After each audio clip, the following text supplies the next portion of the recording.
The Epistle of Paul, the Apostle to the Galatians, Chapter 2. Then 14 years after I went up again to Jerusalem with Barnabas, and took Titus with me also. And I went up by revelation, and communicated unto them that gospel which I preach among the Gentiles, but privately to them which were of reputation, lest by any means I should run, or had run in vain.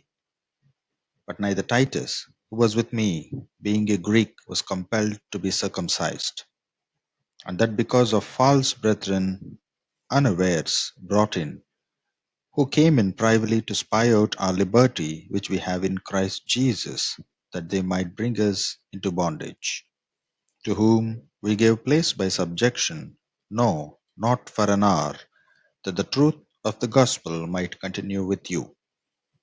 But of these, who seemed to be somewhat whatsoever they were, it maketh no matter to me. God accepteth no man's person. For they who seemed to be somewhat in conference added nothing to me. But contrariwise, when they saw that the gospel of the uncircumcision was committed unto me, as the gospel of the circumcision was unto Peter. For he that wrought effectually in Peter to the apostleship of the circumcision, the same was mighty in me toward the Gentiles.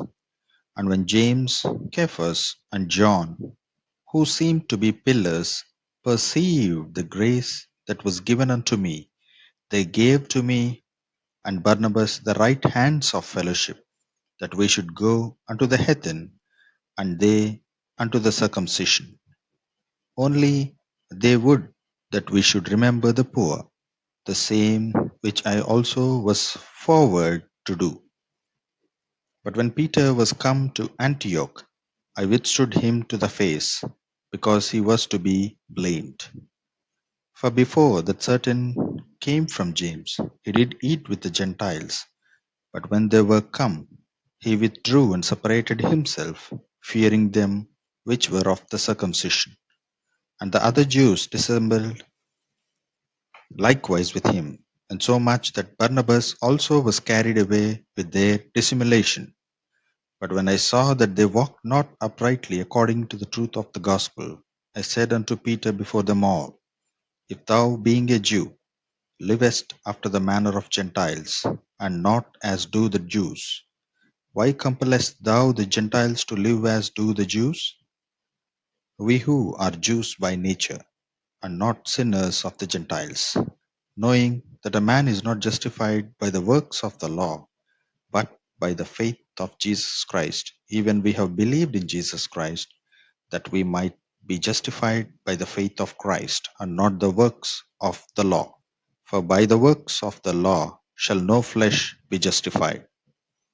But if, while we seek to be justified by Christ, we ourselves also are found sinners, is therefore Christ the minister of sin? God forbid. For if I build again the things which I destroyed, I make myself a transgressor. For I through the law am dead to the law, that I might live unto God. I am crucified with Christ. Nevertheless I live, yet not I, but Christ liveth in me. And the life which I now live in the flesh, I live by the faith of the Son of God, who loved me and gave himself for me. I do not frustrate the grace of God, for if righteousness come by the law, then Christ is dead in vain.